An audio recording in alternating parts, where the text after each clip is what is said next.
Molière, 1622 to 1673. 1. The French Theatre. It remained for French drama and poetry to bring Europe under their sway. The humor of history arranged that French literature in this age should take to the stage, that the drama, so long outlawed by the Church, should be encouraged by Cardinal Richelieu, that Italian comedy should be imported into France by Cardinal Mazarin, and that Louis XIV should inherit a taste for the theatre from these two ecclesiastics who had prepared or preserved his power. The modern drama had reached literary form in Italy under the highly cultured popes of the Renaissance, and Leo X had attended plays without demanding that they be fit for virgins. But the Reformation and the consequent Council of Trent had put an end to this ecclesiastical lenience. The drama continued to be tolerated in Italy, said Benedict XIV, to avoid greater evils, and in Spain because it served the Church. In France, however, the clergy, shocked by the sexual freedom of the comic stage, condemned the theatre as an enemy to public morals. A long succession of bishops and theologians ruled that actors were excommunicated ipso facto by their very profession. The Paris clergy, through the authoritative voice of Bossuet, refused them the sacraments or burial in consecrated ground unless they repented and renounced their calling. Unable to secure priestly administration of sacramental matrimony, actors had to content themselves with common-law marriages of hectic impermanence. French law, too, pronounced actors infamous and excluded them from every honorable employment. Magistrates were forbidden to attend theatrical representations. It is one of the outstanding features of modern history that the theatre overcame this resistance. The popular demand for make-believe to alleviate and avenge reality generated a long supply of farces and comedies, and the pains of monogamy provided an especially paying audience for dramas of licit or illicit love. Richelieu apparently agreed with Leo X that the easiest way to keep the theatre within bounds was to patronize the best rather than condemn all. Thereby he might give a lead to public taste and bread to decent companies. Note Voltaire's report. Since Cardinal Richelieu introduced regular performances of plays at court, which have now made Paris the rival of Athens, not only was there a special bench for the Academy, which included several ecclesiastics among its members, but also one for the bishops. In 1641, presumably at the cardinal's request, Louis XIII took under his protection a group of actors thereafter known as the Troupe Royale, or the Comédiens Royaux, gave them a pension of 1,200 livres per year, issued an edict acknowledging the theatre to be a legitimate form of entertainment, and expressed the royal wish that the calling of an actor should no longer be held prejudicial to his social standing. This troupe established its theatre at the Hôtel de Bourgogne, received the official patronage of Louis XIV, and continued through his reign to excel in the production of tragedies. To raise the standards of French comedy, Mazarin invited Italian players to Paris. One of these was Tiberio Fiorello, whose performance of the boasting buffoon Scaramuccia made him a favorite with Paris and the court. He and his fellows probably shared in giving the theatrical fever to Jean Coquelin IV, and in teaching him the arts of the comic theatre. When Scaramouche returned to Italy in 1659, Jean Coquelin, known to the stage and the world as Molière, became the chief comedian to the king, and soon, in the fond judgment of Boileau, the greatest writer of the reign. 2. Apprenticeship. A building at 96 Rue Saint-Honoré in Paris bears an inscription in letters of gold. This house was built on the site of that where Molière was born January 15, 1622. It was the home of Jean-Baptiste Coquelin III, upholsterer and decorator. His wife, Marie Cressay, had brought him a dowry of 2,200 livres. She gave him 6 children and then died after 10 years of marriage. Jean-Baptiste Coquelin IV, her first child, remembered her only vaguely and never mentioned her in his plays. The father married again in 1633, but as this stepmother died in 1637, it was the father who bore the brunt of his son's genius, directed his education, and thought to mold his career. In 1631, Jean Coquelin III became valet tapissier de chambre du roi, superintendent of the royal upholstery, with the privilege of making the royal bed and of living in the king's household, at an annual salary of 300 livres. A modest sum, but only 3 months of attendance were required in any year. The father had bought the office from his brother and planned to transmit it to his son. In 1637, Louis XIII recognized Jean Coquelin IV as rightful heir to the position, and if the father's aspirations had been realized, Molière might have been known to history, if at all, as the man who made the king's bed. However, a grandfather had a liking for the theatre and took the boy with him now and then to the performances. To fit him for making the king's bed, Jean IV was sent to the Jesuit Collège de Clermont, the alma mater of heretics. He learned considerable Latin, read Terence profitably, and doubtless took interest, perhaps part, in the dramas staged by the Jesuits as a device for educating their students in Latin, literature, and speech. According to Voltaire, Jean also received instruction from the philosopher Gassendi, who had been engaged as tutor for a rich classmate.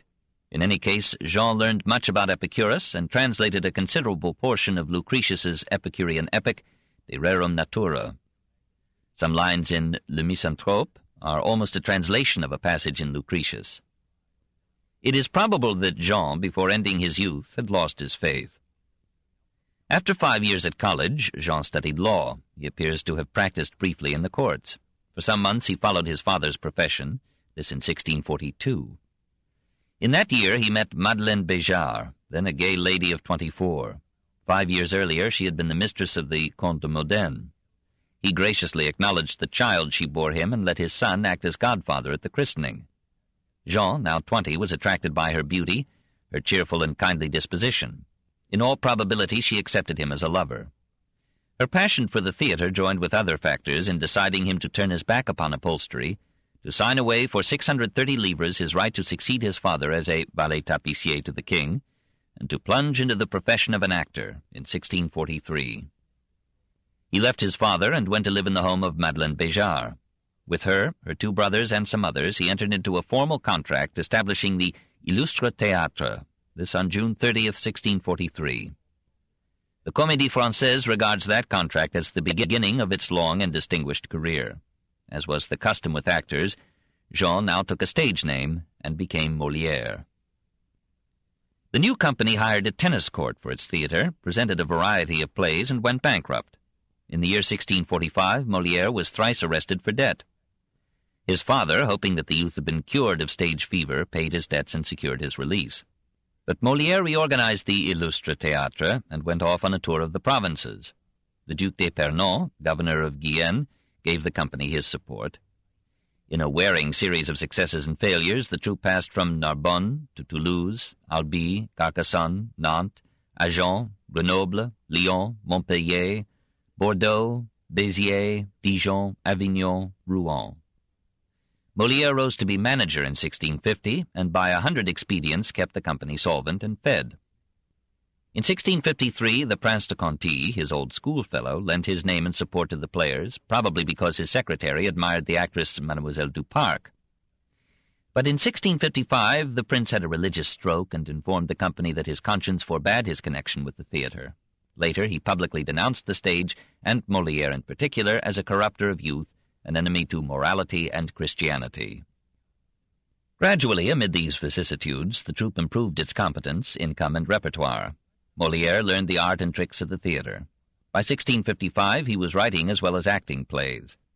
By 1658, he felt strong enough to challenge the preemption of the Paris stage by the King's players at the Hôtel de Bourgogne, and a private troupe that was operating the Théâtre du Marais. From Rouen, he and Madeleine Béjart came to Paris to prepare the ground. He visited his father and won forgiveness for his sins and his career. He persuaded Philippe I, Duke d'Orléans, to take the company under his protection and to secure for it a hearing at the court. On October 24, 1658, this troupe de Monsieur presented before the king in the guard-room of the Louvre Corneille's tragedy Nicomede. Molière played the main part, not very successfully, for he suffered, Voltaire tells us, from a kind of hiccup which was quite unsuited to serious roles, but which served only to make his acting in comedy the more enjoyable. He saved the day by following the tragedy with a comedy now lost. He acted it with a verve and gaiety, a rising eyebrow and babbling mouth that made the audience wonder why he had ever played tragedy at all. The king was young enough to enjoy the fun and man enough to appreciate Molière's courage. He issued instructions that the troupe de Monsieur should share the Salle du Petit Bourbon with the Italian company of Scaramouche. There, too, the newcomers failed when they attempted tragedies, in which they fell short of the royal players at the Hôtel de Bourgogne, and they succeeded in comedies, above all in those that Molière composed. They continued, nevertheless, to produce tragedies, The leading ladies felt that they shone better in serious drama, and Molière himself was never content to be a comedian. The struggles and absurdities of life had developed in him a vein of melancholy, and he found it tragical to be always comical. Moreover, he had tired of the comedies of amorous intrigue, of the old stock characters and whipping boys, mostly echoes of Italy. Looking about him in Paris, he saw things that seemed to him quite as laughable as Polichinelle and Scaramouche. "No longer need I take Plautus and Terence for my masters, or despoil Menander," he was quoted as saying. "I have only to study the world." 3. Molière and the Ladies. There was, for example, the Hôtel du Rambouillet, where men and women were making a fetish of delicate manners and perfumed speech. Molière wrote Les Précieuses Ridicules. Its production, on November 18, 1659, began the French comedy of manners and Molière's fortune and fame. The laughable Exquisites was brief enough to be absorbed in an hour and sharp enough to leave a lasting sting. Two cousins, Magdelon and Catos, enveloped in 7 veils of refinement, protest against their matter-of-fact short of Frank's elders' anxiety to have them merry. Gorgibus. What see you in them to find fault with? Magdelon. Fine gallantry of theirs indeed. What, to begin immediately with matrimony? Were the whole world like you, romance would be ended at once. Matrimony should never be brought about till after other adventures. A lover, to be agreeable, must understand how to utter fine sentiments, to sigh forth the soft, the tender, the passionate, and his address must be according to the rules. In the first place, he should behold, either at church or in the park, or at some public ceremony, the person of whom he becomes enamored, or else he should be fatally introduced to her by a relation or friend, and go from her melancholy and pensive. He conceals his passion for some time from the beloved object, but pays her several visits, at which some discourse about gallantry never fails to be brought upon the carpet to exercise the wits of all the company. The day comes for him to declare himself, which usually should be done in the walk of some garden, while the company is at a distance. This declaration is met by immediate resentment, which appears by our coloring, and which for a while banishes the lover from our presence. He finds afterwards the way to pacify us, to accustom us insensibly to hear his passion, and to draw from us that confession which causes so much trouble. Then follow the adventures, the rivals that thwart an established inclination, the persecutions of fathers, the jealousies arising from false appearances, the complainings, the despair, the running off with, and its consequences. Thus are things carried on in a handsome manner, and these are the rules that cannot be dispensed with in a genteel piece of gallantry. But to come point-blank to the conjugal union, to make no love but by the marriage contract, and to take a romance by the tail, once more, dear father, nothing can be more mechanic than such a proceeding, and I'm sick at heart with merely the idea that it gives me. Catos. For myself, uncle, all I can say is that I think matrimony a mighty shocking thing. How can one endure the thought of lying by a man that's really naked? 2 valets borrow their master's raiment, disguise themselves as a marquis and a general, and court the 2 ladies with all the paraphernalia of gallantry and persiflage. Their masters break in upon them, tear off their plumage, and leave the young women faced with the almost naked truth. As in most of Molière's comedies of sex, there are some rough passages and some horseplay, but so keen a satire of social follies that the effect became an event in the history of manners. An uncertain tradition credits a woman with rising amid the audience and crying out, "Courage, courage! Molière, this is a good comedy." One habitué of Madame de Rambouillet's salon, emerging from the performance, was reported to have said, "Yesterday we admired all the absurdities which have been so delicately and sensibly criticized, but in the words of Saint-Remy to Clovis, we must now burn what we have adored and adore what we have burned." The Marquise de Rambouillet met the attack with genius by arranging with Molière to give a special performance of the play for the benefit of her salon. He repaid her courtesy with a preface in which he claimed to have satirized not her circle, but its imitators. In any case, the reign of the Précieuses ended. Boileau, in his 10th satire, referred to those beaux esprits yesterday so renowned whom Molière has deflated with one blow of his art. The play succeeded so well that the price of admission was doubled after the premiere. In its first year it was performed 44 times. The king commanded 3 performances for the court, attended all 3, and gave the company 3,000 livres. By February of 1660, the grateful company had paid the author 999 livres in royalties. But he had made a mistake by inserting into the play a satirical reference to the actors of the Théâtre Royal. None but they are capable of gaining things a reputation. The rest are ignorant creatures who speak their parts just as one talks. These don't understand how to make the verses roar or to pause at a beautiful passage. How can it be known where the fine lines are if the actor does not stop at them and apprise you thereby to applaud? The troupe at the Hôtel de Bourgogne expressed open contempt of Molière as unable to produce tragedy and as capable only of coarse comedy. Molière strengthened their case by writing and presenting a middling farce, Le Coucou Imaginaire, the imaginary cuckold, though the king was pleased to see this 9 times. Meanwhile, the old Louvre was undergoing alterations. The Salle du Petit Bourbon was incontinently demolished, and for a time it seemed that Molière's troupe de monsieur would be stageless. The king, always friendly, came to his rescue by assigning to him in the Palais Royal the salle in which Richelieu had had plays performed. There, as an almost physical part of the court, Molière's company remained till his death. His first production in this new home was his last attempt at tragedy, Don Garcia. He thought with some reason that the pompous rhetorical style of tragedy as developed by Corneille and played at the Hôtel de Bourgogne was unnatural. He aspired to a simpler and more natural style. Had the classic dominance and his hiccup allowed him, he might have produced successful combinations of tragedy with comedy, as in Shakespeare. And indeed his greatest comedies have a touch of tragedy. But Don Garcia failed, despite the efforts of the king to buttress it by attending 3 performances. Molière was designed to suffer tragedy, not to play it. So he returned to comedy. L'École des Maris, the school for husbands, had a solacing success, playing daily from June 24th to September 11th, 1661. It foreshadowed the marriage of Molière, then 39, with Armande Béjart, then 18. Its problem was, how should a young woman be trained to be a good and faithful wife? The brothers Ariste and Sganarelle are fortunate in being the guardians of the girls they plan to marry. Ariste, who is 60, treats his 18-year-old ward, Leonore, quite leniently. I've not made crimes of little liberties. I've continually complied with her youthful desires, and thank heaven I don't repent it. I've given her leave to see good company, diversions, plays, and balls. These are things which, for my part, I always judge very proper to form the minds of young people. And the world is a school which, in my opinion, teaches the way of living better than any book. She likes to spend money on clothes, linen, and new fashions. I try to gratify her wishes. These are pleasures we should allow young women when our circumstances can afford it. Sganarelle, the younger brother, derides Ariste as a fool seduced by the latest fancies. He laments the passing of the old morality, the looseness of the new, the insolence of liberated youth. He proposes a stern discipline to train his ward, Isabelle, to be an obedient wife. She shall be dressed in becoming clothes. Staying at home like a discreet person, she shall apply herself entirely to affairs of housewifery, darning linen in her leisure hours, or knitting stockings for her diversion. She shall not stir abroad without someone to watch her. I will not wear horns if I can help it. After an incredible intrigue, imitated from a Spanish comedy, Isabelle runs away with an ingenious lover, while Leonore marries Ariste and remains faithful to him to the end of the play.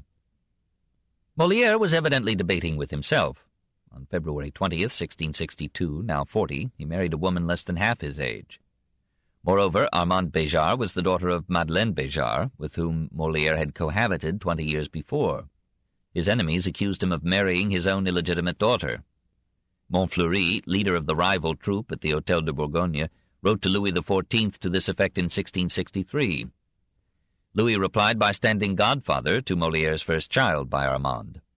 Madeleine, when Molière met her, had been too lavish of her person to give us any certainty of Armande's parentage. Molière apparently did not think himself her father, and we may allow that he was slightly better informed on the point than we can be. Armande had grown up as the spoiled pet of the troupe. Molière had seen her almost every day. He had loved her as a child long before he had known her as a woman. She was by this time an accomplished actress. With such a background, she was not made for monogamy, least of all with a man who had outworn the spirit of youth. She loved the pleasures of life and indulged in flirtations that were widely interpreted as infidelities. Molière suffered, his friends and foes gossiped. 10 months after his marriage, he tried to salve his wounds by criticizing male jealousy and defending female emancipation. He tried to be Ariste, but Armande could not be Leonore. Perhaps he failed to be Ariste, for he was as impatient as any theatrical producer. In the Impromptu of Versailles, in October 1663, he described himself as saying to his wife, "Hold your peace, wife, you are an ass." whereto she replies, "Thank you, good husband. See how it is? Matrimony alters people strangely. You would not have said this a year and a half ago." He continued his meditations on jealousy and liberty in L'École des Femmes, which had its premiere on December 26, 1662. Almost the opening lines struck the theme of cuckoldry. Arnulf, played by Molière, is again the old-fashioned tyrant who believes that a woman loosed is a loose woman, and that the only means of guaranteeing a wife's fidelity is to train her to modest servitude, keep her under strict watch, and skimp her education. Agnès, his ward and prospective bride, grows up in such delectable innocence that she asks Arnulf, in a line that echoed through France, "Si les enfants faisoient par l'oreille," if children are begotten through the ear. As Arnulf has told her nothing about love, she accepts with guileless pleasure the attentions of Horace, who finds his way to her during her guardian's brief absence. When Arnulf returns, she gives him an objective account of Horace's procedure. Arnulf: "Well, but what did he do when he was alone with you?" Agnès: "He said he loved me with an unequalled passion, and told me in the finest language in the world things that nothing can ever come up to, the agreeableness whereof delighted me every time I heard him speak, and raised within me a certain, I know not what, emotion, which entirely charmed me." Arnulf, aside: "O tormenting inquiry into a fatal secret where the inquirer only suffers all the pain." Aloud: "Besides all this talk, all these pretty ways, didn't he bestow some kisses on you, too?" Agnès: "Oh, to that degree. He took my hands and arms and was never weary of kissing 'em." Arnulf: "Did he take nothing else from you, Agnès?" Seeing her at a loss: "Huh?" Agnès: "Why, he did." Arnulf: "What?" Agnès: "Take." Arnulf: "How?" Agnès: "The—" Arnulf: "What do you mean?" Agnès: "I durst not tell you, for maybe you'll be angry with me." Arnulf: "No." Agnès: "Yes, but you will." Arnulf: "Lack-a-day, I won't." Agnès: "Swear faith, then." Arnulf: "Well, faith." Agnès: "He took— You'll be in a passion." Arnulf: "No." Agnès: "Yes." Arnulf: "No, no, no, no. What the deuce is this mystery? What did he take from you?" Agnès: "He—" Arnulf, aside: "I suffer damnation." Agnès: "He took away the ribbon you gave me. To tell you the truth, I could not help it." Arnulf, recovering himself: "Oh, no matter for the ribbon, but I want to know whether he did nothing but kiss your hands." Agnès: "Why, do people do other things?" Arnulf: "No, no. But in short I must tell you that to accept caskets and hearken to the idle stories of these powdered fops, to permit him in a languishing way to kiss your hands and charm your heart in this manner, is a mortal sin, the greatest that can be committed." Agnès: "A sin, you say? The reason, pray?" Arnulf: "The reason? Why, the reason is because it's declared that heaven is offended at such doings." Agnès: "Offended? But wherefore should it be offended? Lack-a-day, 'tis so sweet, so pleasant. I admire at the delight one finds in it, and didn't know these things before." Arnulf: "Aye, there's a great deal of pleasure in all these tendernesses, these complacent discourses, these fond embraces, but they should be tasted in an honest manner, and the sin should be taken away by marrying." Agnès: "Is it no more a sin when a body's married?" Arnulf: "No." Agnès: "Then marry me out of hand, I pray." Of course Agnès soon runs off to Horace. Arnulf recaptures her and is about to beat her when her sweet voice and form unnerve him, and perhaps when Molière wrote Arnulf's lines he was thinking of Armand.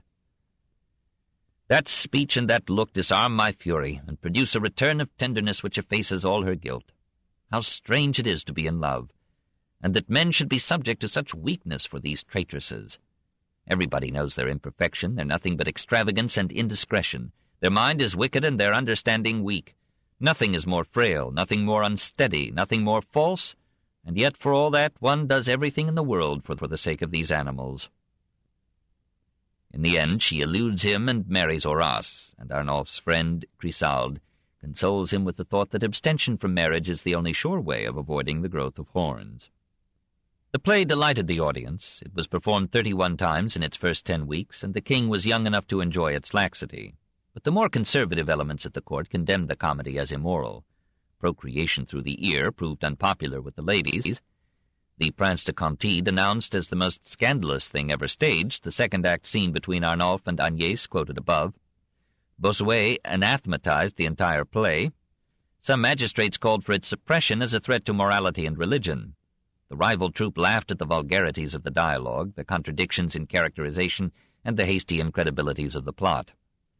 For a time, the play made the conversation of every house in Paris. Molière was too much of a fighter to let these criticisms go unnoticed. In a one-act piece presented at the Palais Royal, June 1, 1663, La Critique de l'École des Femmes, he pictured a gathering of his critics, allowed them to voice their objections forcefully, and made hardly any answer except to let the critique weaken itself through exaggeration and be voiced by ridiculous characters. The Hôtel de Bourgogne kept up this guerre comique by producing a skit called The Counter-Critic, and Molière satirized the royal troupe in L'Impromptu de Versailles on October 18, 1663. The king stood loyally by Molière, invited him to dinner, and now gave him an annual pension of 1,000 livres, not as comédien, but as excellent poète. Time also gave the victory to Molière, and today L'École des Femmes is rated as the first great comedy of the French theatre. 4. L'Affaire Tartuffe. Molière paid a price for the king's favor. Louis so liked his wit and courage that he made him a leading organizer of the entertainments at Versailles and Saint-Germain. One such fete, Les Plaisirs de l'Île Enchantée, filled a week, from May 7th to the 13th, 1664, with jousts, feasting, music, ballet, dancing, and drama, all presented in the park and palace of Versailles under illumination by torches and chandeliers holding 4,000 candles. Molière received 6,000 livres for his labors on this festival. Some scholars have mourned that the king used so much of Molière's genius to provide light-hearted entertainment at the court, and they have imagined the masterpieces that might have matured if the poet and the comedian had had more time to think and write. But he was under pressure from his company, too, and in any case his cares and responsibilities as manager and actor would have kept him from any ivory tower. Many an author writes better under pressure than at leisure. Leisure relaxes the mind, urgency stimulates it. Molière's greatest play was first produced on May 12, 1664, during the height and as part of the Plaisirs de l'Île Enchantée. Tartuffe, in this premiere, hardly fitted the festival, for it was a merciless exposure of hypocrisy taking a pious and moralistic dress. A religious fraternity of laymen, the Compagnie du Saint-Sacrement, later known as the Cabal des Devots, had already pledged its members to work for the suppression of the play. The king, whose liaison with La Vallière had aroused much criticism from the devout, was in a mood to agree with Molière. But having seen the comedy in its private performance at Versailles, he withheld permission to present it to the public of Paris in the Palais Royal. He solaced Molière by inviting him to read Tartuffe at Fontainebleau to a select group, including a papal legate, who raised no objection known to history. This on July 21, 1664. In that month, the drama was performed in the home of the Duke and Duchess, Henrietta Anne, of Orléans, in the presence of the Queen Mother, and the King. The way was being prepared for a public presentation when, in August, Pierre Roulet, vicar of Saint-Barthélemy, published a tribute to the king for prohibiting the play, and took occasion to denounce Molière as a man, or rather a demon in flesh and habited as a man, the most notably impious creature and libertine who ever lived. For writing Tartuffe, to the derision of the whole church, said Père Roulet, Molière should be burned at the stake as a foretaste of the fires of hell. The king rebuked Roulet, but continued to withhold permission for a public performance of Tartuffe. To show where he stood, the king raised Molière's annual pension to 6,000 livres, and took over from Monsieur the protection of Molière's company. Henceforth it was the Troupe du Roi. The controversy simmered for 2 years. Then Molière read to Louis a revised version of the play, with some added lines pointing out that the satire was not of honest faith, but only of hypocrisy. Madame Henrietta supported the author's plea for permission to produce. Louis gave a verbal consent, and while he went off to war in Flanders, the first public presentation of Tartuffe was staged at the Palais Royal on August 5, 1667, 3 years after its court premiere. The next morning, the president of the Parliament of Paris, who belonged to the Company of the Blessed Sacrament, ordered the theatre closed and all its posters torn down. On August 11th, the Archbishop of Paris forbade, on pain of excommunication, the reading, hearing, or performance of the comedy in public or in private. Molière announced that if this triumph of Les Tartuffes continued, he would retire from the stage. The king, returning to Paris, bade the angry dramatist be patient. Molière managed it and was rewarded at last by the removal of the royal prohibition. On February 5, 1669, the play began a successful run of 28 consecutive performances. At the public premiere, the crowd seeking admission was so large and eager that many persons came near to suffocation. It was the drame célèbre of Molière's career. Of all French classic dramas, it has received the greatest number of performances, 2,657 to 1960 at the Comédie Française alone. How far do the contents of the play explain its long postponement and its continuing popularity? They explain the first by their frontal attack upon hypocritical piety. They explain the second by the power and brilliance of their satire. Everything in that satire is, of course, exaggerated. Hypocrisy is rarely so reckless and complete as in Tartuffe. Stupidity is seldom so extravagant as in Orgon, and no maid is so successfully insolent as Dorine. The denouement is incredible, as almost always in Molière. This did not trouble him.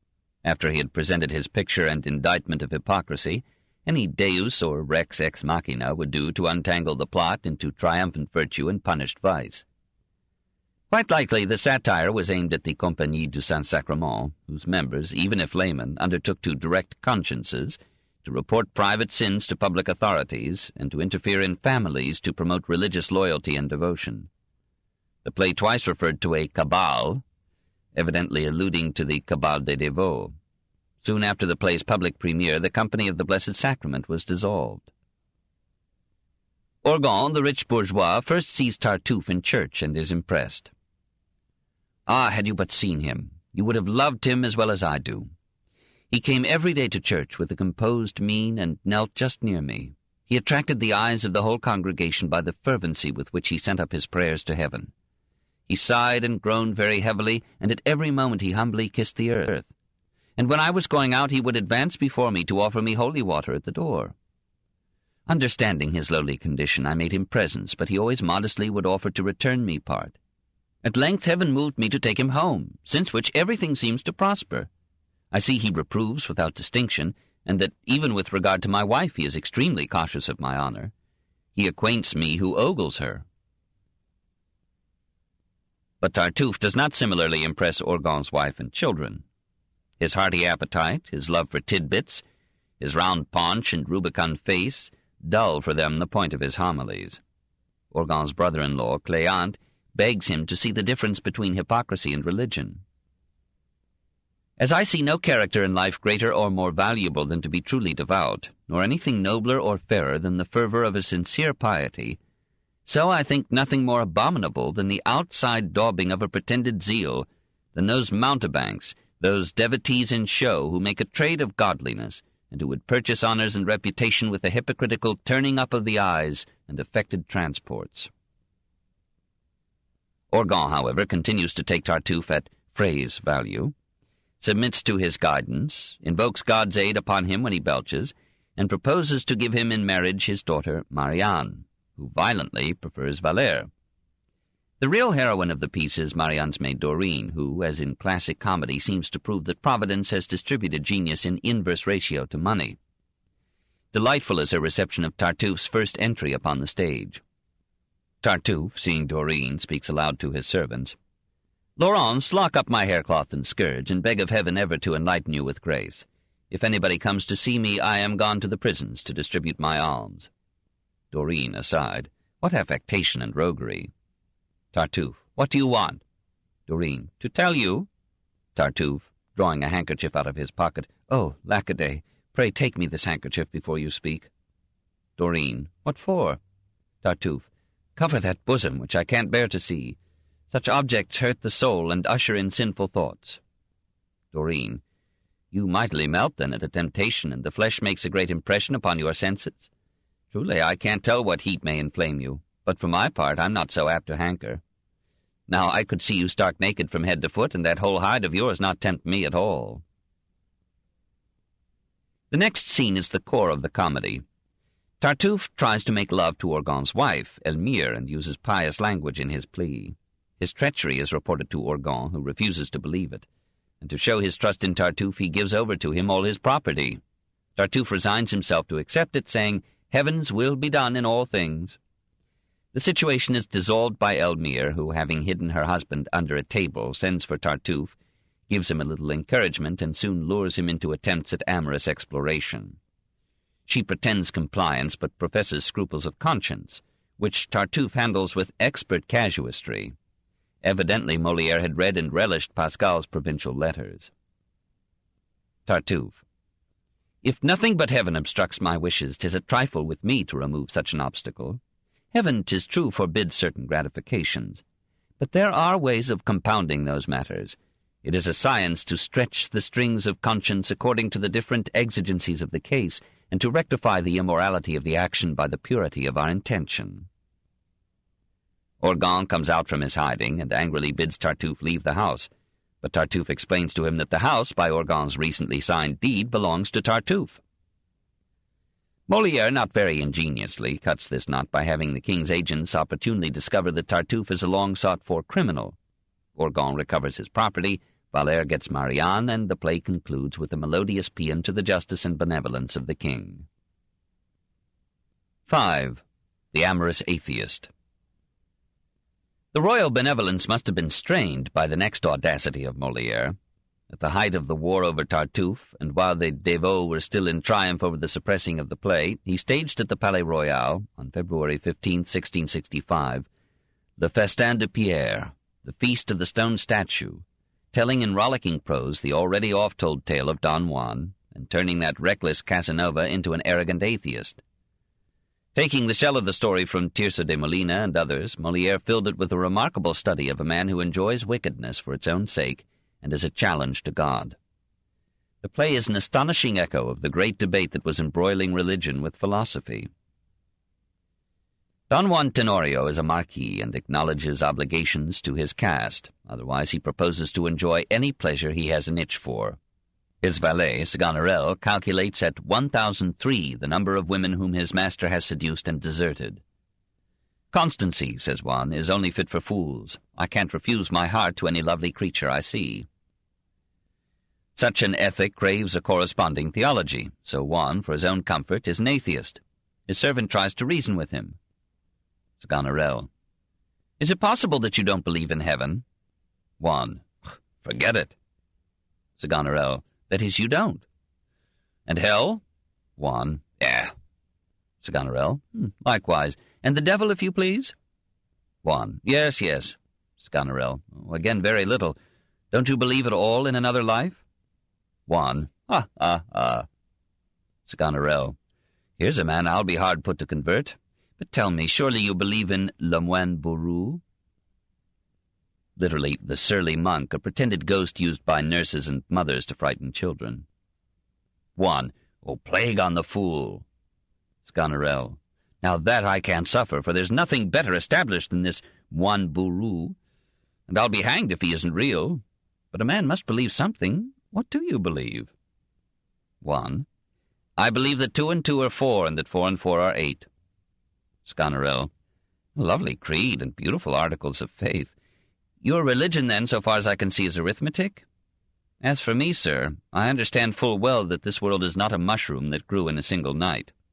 I would like to ask you who made these trees, these rocks, this earth, and that sky up there. Was all this built by itself? Look at yourself, for example. Here you are. Did you make yourself, or wasn't it necessary that your father should enlarge your mother to make you? Can you behold all the inventions of which the human machine is composed without admiring how one part sets another working? Whatever you may say, there is something marvelous in man which all the pundits will never explain. Isn't it wonderful to see me here, and that I have in my head something that thinks 100 different things in a moment and makes my body do what I wish?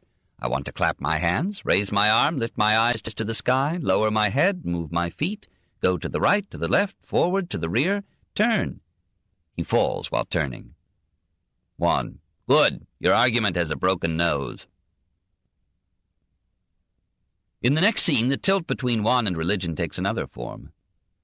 He meets a beggar who tells him that he prays every day for those who give him alms.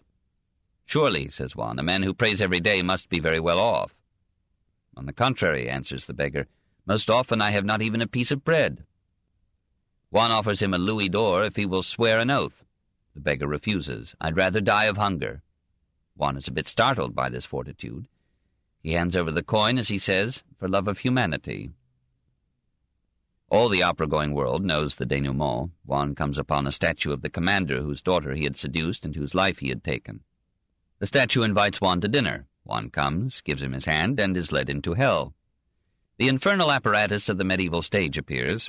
Thunder and lightning fall with great noise upon Don Juan. The earth opens and swallows him.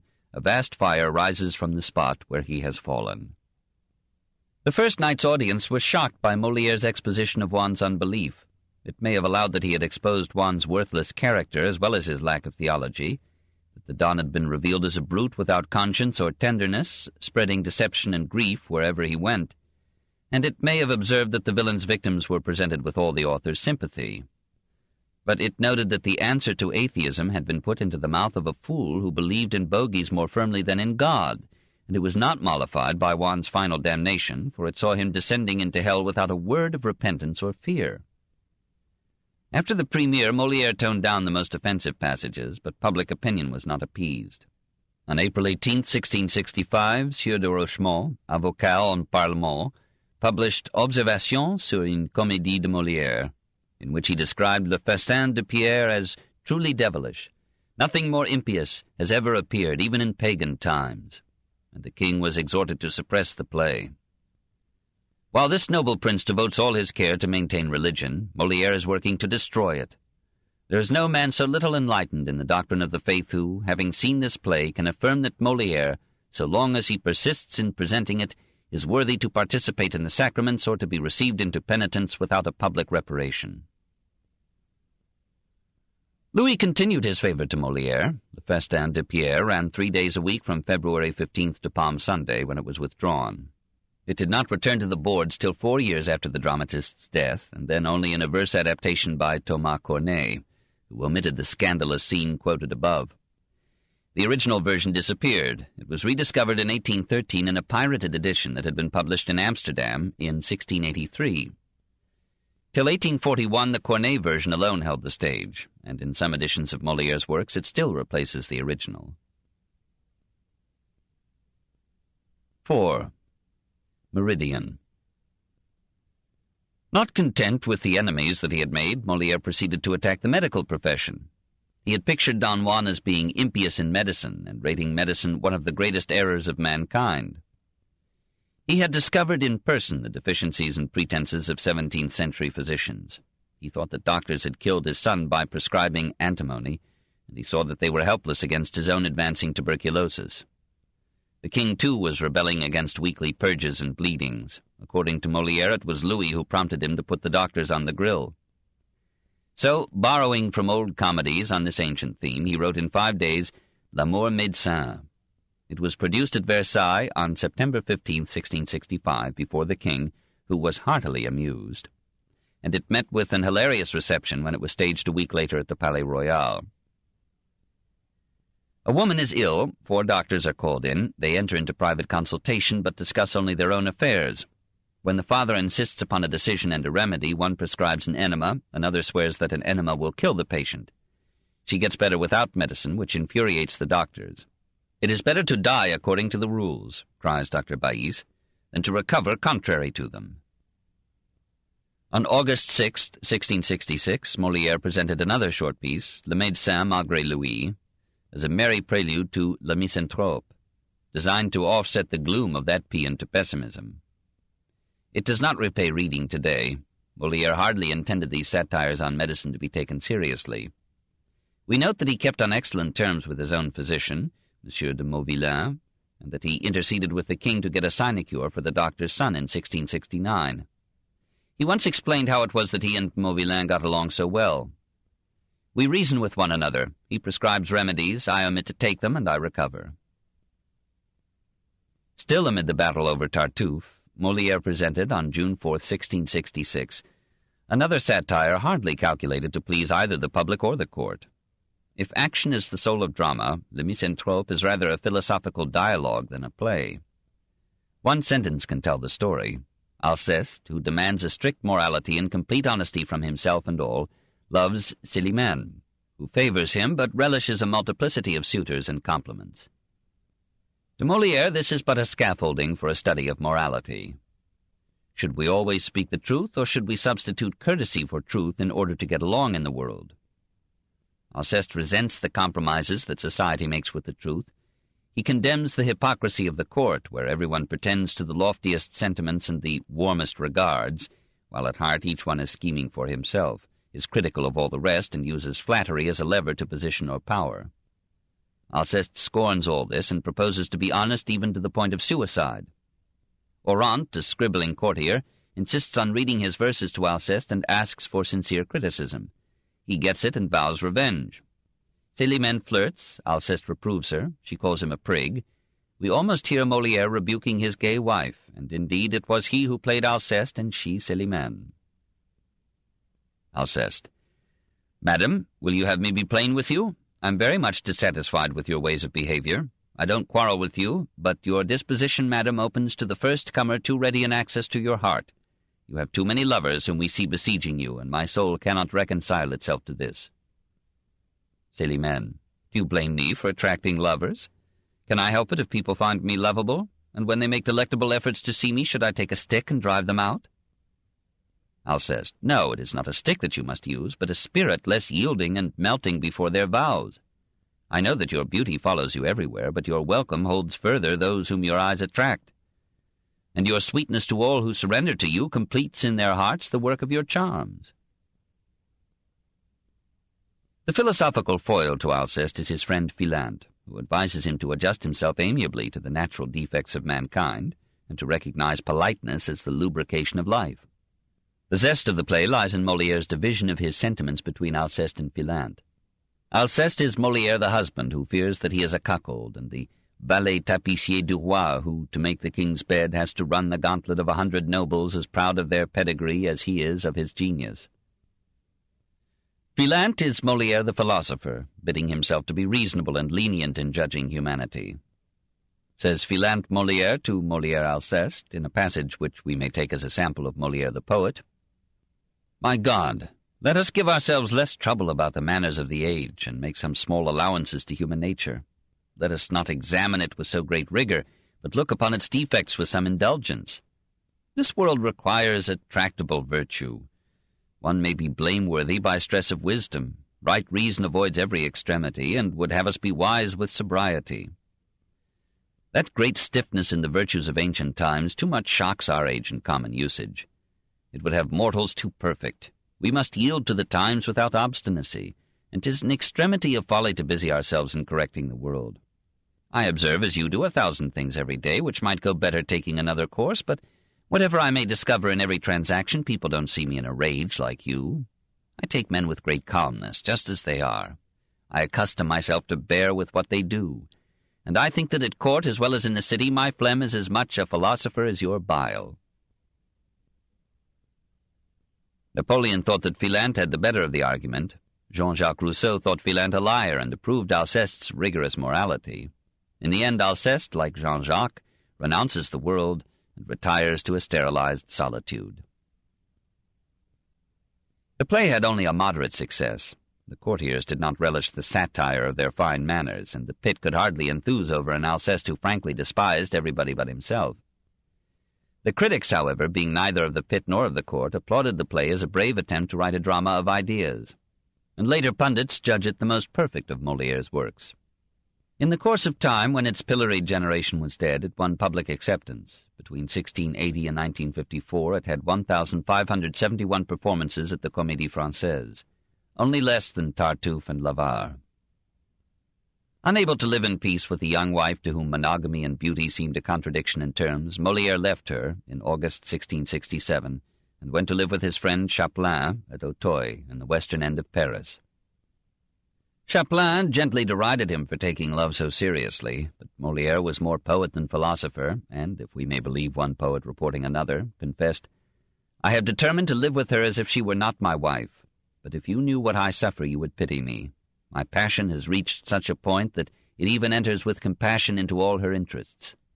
When I consider how impossible it is for me to conquer what I feel for her, I tell myself that she may have the same difficulty in conquering her inclination to be coquettish, and I find myself more disposed to pity her than to blame her. You will tell me, no doubt, that a man must be a poet to feel this, but for my part I feel that there is but one kind of love, and that those who have not felt these delicacies of sentiment have never truly loved. All things in the world are connected with her in my heart. When I see her, an emotion, transports that may be felt but not described, take from me all power of reflection. I have no longer any eyes for her defects. I can see only all that she has that is lovable. Is not that the last degree of madness? He tried to forget her by losing himself in his work. In 1667 he busied himself arranging entertainment for the king at Saint-Germain. His comedy Amphitryon, presented on January 13, 1668, celebrated again the amours of Jupiter, who seduces Amphitryon's wife Alcmene. When Jupiter explains to her that for a lady to share her bed with Jove is not at all dishonorable, the lines were interpreted by many auditors as condoning the royal liaison with Madame de Montespan. If so, it was a very generous sycophancy, for Molière was in no mood to sympathize with seducers. Like everybody else, he buttered the king with flattery, as at the end of Tartuffe. In another comedy produced before the court on July 15th, Georges Dandin, ou Le Mari Confondu, we have again the story of the husband confounded, suspecting his wife of adultery, unable to prove it, and eating his heart out with suspicion and jealousy. Molière was pouring salt into his wounds. It was a busy year, for only a few months later, on September 9th, he produced one of his most famous plays, L'Avare, or The Miser. This took its theme and part of its plot from Plautus's Aulularia, but Plautus had taken that from the new comedy of the Greeks. The Miser and satire of him are probably as old as money. No one has ever handled the subject with more vivacity and power than Molière. Harpagon so loves his hoard that he lets his horses starve and go without hoofs. He has such an aversion to giving that he does not give you good day, but prête le bonjour, lends you good day. Seeing 2 candles lit for dinner, he blows one out. He refuses a dowry to his daughter and trusts that his children will predecease him. The satire, as usual in Molière, verges on caricature. The audience found the picture distasteful, and after 8 performances the play was withdrawn. But Boileau's praise helped to revive it. It was shown 47 times in its first 4 years, and is second only to Tartuffe in frequency of presentation. Le Bourgeois Gentilhomme had less merit and more success. In December 1669, a Turkish ambassador came to France. The court put on all its splendor to impress him. He responded with haughty stolidity. After his departure, Louis invited Molière and Lully to compose a comedy ballet in which the ambassador would be parodied as a Turquerie. Molière enlarged the scheme into a satire on the increasing number of middle-class Frenchmen who were struggling to dress and speak like born aristocrats. The comedy had its premiere before king and court at Chambord, October 14th, 1670. When presented at the Palais Royal in November, it atoned financially for the losses of L'Avare. Molière played Monsieur Jourdain. Lully played the Mufti. To invest himself with nobility, Monsieur Jourdain hires a music master, a dancing master, a fencing master, a philosophy master. They come to blows over the relative importance of their arts, whether it is more vital to achieve harmony, to be in step, to be able to kill neatly, or to speak elegant French. In the claims of the music master we suspect a sly dig at pompous climbing Lully. Half the world knows the scene in which Monsieur Jourdain learns that all language is either prose or verse. Monsieur Jourdain: What? When I say, Nicole, bring me my slippers and give me my night bonnet, this is prose? Philosophy master: Yes, monsieur. Monsieur Jourdain: By my faith, for over 40 years I've been speaking prose without knowing anything about it. I am for all the world most obliged to you for informing me of this. Some courtiers who had not long since graduated from commerce into lace felt that the satire was aimed at them, and they pooh-poohed the play as nonsense. But the king assured Molière, "You have never written anything yet which has amused me so much." Hearing this, says Guizot, the court was at once seized with a fit of admiration. Molière and Lully collaborated again to produce before the court, in January 1671, a tragedy ballet, Psyché. to which Pierre Corneille and Quinault contributed most of the verse. Lully was winning the battle against Molière. Comedy was giving way to opera, dialogue to machinery. Gods and goddesses had to be lowered from heaven or hoisted from hell.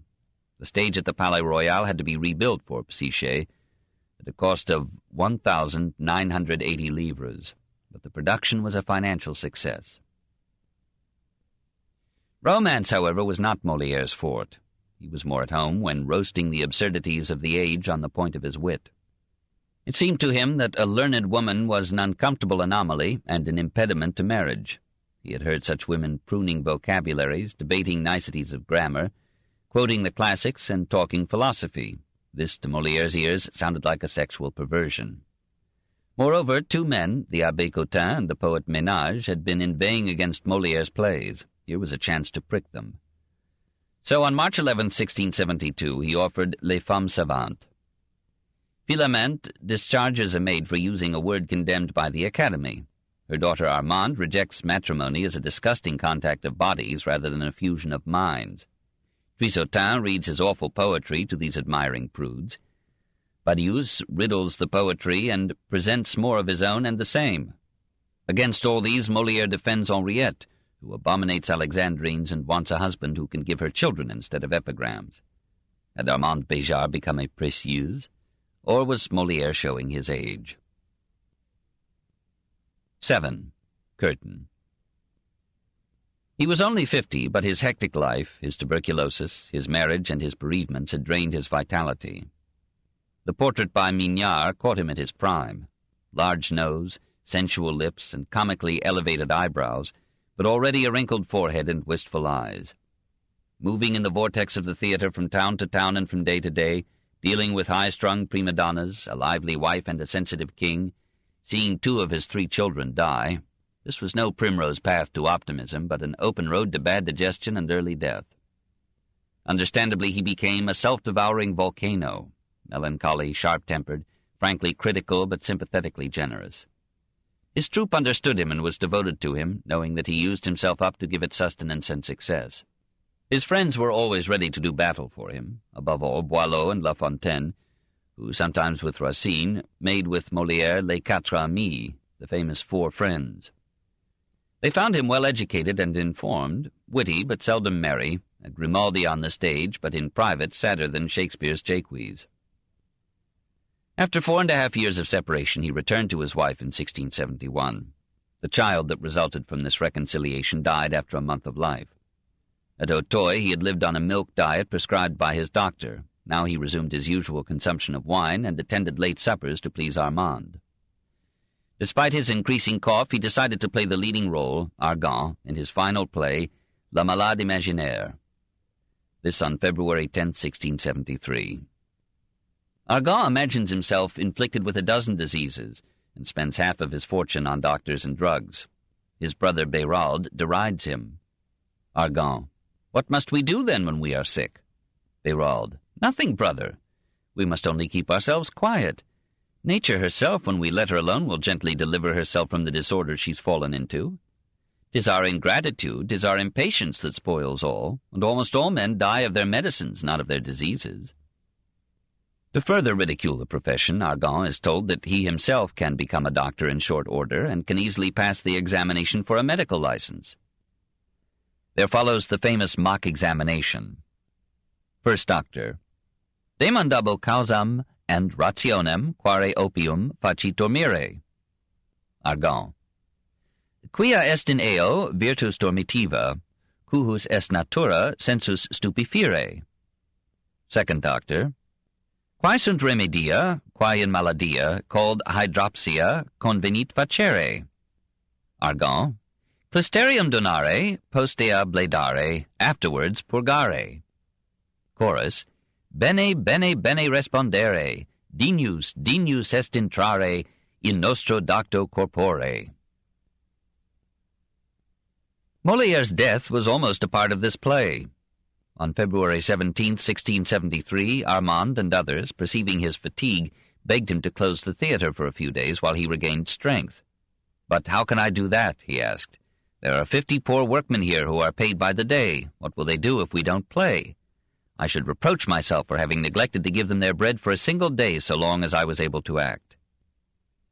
In the final act, as Molière, in the part of Argan, who had twice pretended death, uttered the word "Euro, I swear," and taking the oath as a physician, he was seized with a convulsive cough. He covered it with a false laugh and finished the play. He was hurried to his home by his wife and the young actor Michel Baron. He asked for a priest, but none came. His cough became more violent. He burst a blood vessel, choked with the blood in his throat, and died. Arlay de Champvaillant, Archbishop of Paris, ruled that since Molière had not made his final penitence and received absolution, he could not be buried in Christian ground. Armande, who had always loved him even while deceiving him, went to Versailles, threw herself at the feet of the king, and said, not wisely but boldly and truly, "If my husband was a criminal, his crimes were sanctioned by your majesty in person." Louis sent some secret word to the archbishop. Arlay compromised. The body must not be taken into a church for Christian rites, but it was allowed a quiet burial, after sunset, in a remote corner of the cemetery of Saint-Joseph, in the Rue Montmartre. Molière remains by common consent one of the greatest figures in the literature of France, not by perfection of dramatic technique, nor by any splendor of poetry. Almost all his plots are borrowed, almost all their denouements are artificial and absurd, almost all his characters are personified qualities. Several, like Harpagon, are exaggerated to the point of caricature. And, too, often his comedies fall into farce. We are told that the court, as well as the general public, liked him best when he was most farcical, and did not relish his mordant satires on failings widely shared. Probably he would have omitted the farce if he had not felt compelled to keep his company solvent. Like Shakespeare, mourning that he must make himself a motley to the view, he wrote, "I think it a very grievous punishment in the liberal arts to display oneself to fools, and to expose our compositions to the barbarous judgment of the stupid." It irked him to be always required to make people laugh. This, he has one of his characters say, is a queer enterprise. He aspired to write tragedies, and though he fell short of his aim, he managed to give to his greatest comedies a tragic significance and depth. So it is the philosophy in his plays, as well as their humor and pungent satire, that makes almost every literate Frenchman read Molière. It was essentially a rationalist philosophy which gladdened the hearts of the 18th century philosophes. There is in Molière not a trace of supernatural Christianity, and the religion expounded by his mouthpiece Cléante in Tartuffe might be endorsed by Voltaire.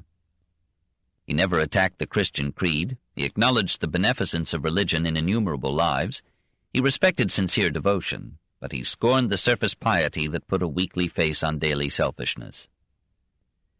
His moral philosophy was pagan in the sense that it legitimized pleasure and had no sense of sin. It savored of Epicurus and Seneca rather than of St. Paul or Augustine, harmonized better with the laxity of the king than with the austerities of Port Royal. He deprecated excess even in virtue. He admired l'honnête homme, the sensible man of the world who threaded his way with sane moderation among competing absurdities and adjusted himself without fuss to the shortcomings of mankind. Molière himself did not reach that plane of moderation. His profession as a comic dramatist compelled him to satire and often to hyperbole. He was too hard on learned women, too indiscriminate in attacking physicians, and he might have shown more respect for enemies. But overemphasis is the blood of satire, and dramas seldom make their point without it. Molière would have been greater if he could have found a way to satirize the fundamental evil of the reign, the military greed and ruinous despotism of Louis XIV. But it was this gracious autocrat who protected him against his enemies and made possible his war against bigotry. How lucky he was to die before his master had become the most destructive bigot of them all. France loves Molière and still plays him, as England loves and plays Shakespeare. We cannot, as some fervent Gauls would do, equate him with England's bard. He was only a part of Shakespeare, whose other parts were Racine and Montaigne. Nor can we, as many do, place him at the head of French literature. We are not even sure that Boileau was right when he told Louis XIV that Molière was the greatest poet of the reign. When Boileau said this, Racine had not yet written Phèdre or Athalie. But in Molière it is not only the writer who belongs to the history of France, it is the man, the harassed and faithful manager, the deceived and forgiving husband, the dramatist covering his griefs with laughter, the ailing actor carrying on to the hour of death his war against pedantry, bigotry, superstition, and sham.